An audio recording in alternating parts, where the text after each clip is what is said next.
বাংলাদেশ তুরস্কের সঙ্গে হাতে হাত রেখে উভয় দেশের জনগণের ভবিষ্যতের জন্য নতুন সম্ভাবনার দ্বার উন্মোচনে প্রস্তুত বলে জানিয়েছেন প্রধান উপদেষ্টা ড মোহাম্মদ ইউনূস।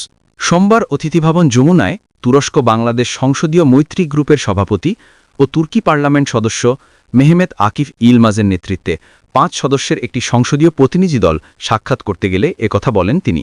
প্রধান উপদেষ্টার প্রেস উইং জানিয়েছে, বৈঠকে উভয় পক্ষ বাণিজ্য, বিনিয়োগ ও মানবিক সহায়তার ক্ষেত্রগুলোতে দ্বিপক্ষীয় সহযোগিতা আরও জোরদার করার উপায় নিয়ে আলোচনা করে।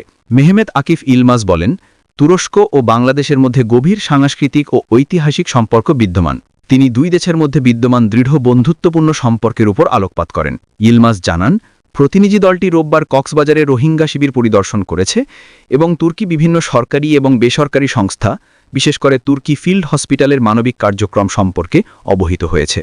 রোহিঙ্গা সম্প্রদায়ের প্রতি তুরস্কের অবিচল সমর্থনের জন্য কৃতজ্ঞতা প্রকাশ করেন এবং তুর্কি উদ্যোক্তাদের বাংলাদেশে বিনিয়োগের আহ্বান জানান প্রধান উপদেষ্টা।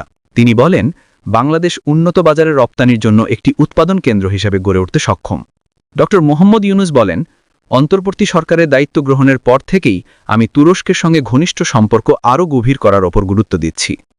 রোহিঙ্গা জনগোষ্ঠীর দীর্ঘদিনের অবিচার ও দুর্ভোগ ভুলে যাওয়া উচিত নয়, এমন মন্তব্য করে তিনি বলেন, রোহিঙ্গা সম্প্রদায়ের দুরবস্থা আমাদের সময়ের অন্যতম করুণ মানবিক সংকট। তারা শুধু মুসলমান বলেই এই ভয়াবহ পরিস্থিতির শিকার এবং তাদের নাগরিকত্ব কেড়ে নেওয়া হয়েছে। প্রধান উপদেষ্টা বলেন, 8 বছর ধরে আশ্রয় শিবিরে থাকায় রোহিঙ্গা শিশুদের শিক্ষা ও ভবিষ্যৎ সুযোগ একেবারেই সীমিত হয়ে পড়েছে। এই অবস্থা হতাশা ও অস্থিতিশীলতার জন্ম দিতে পারে।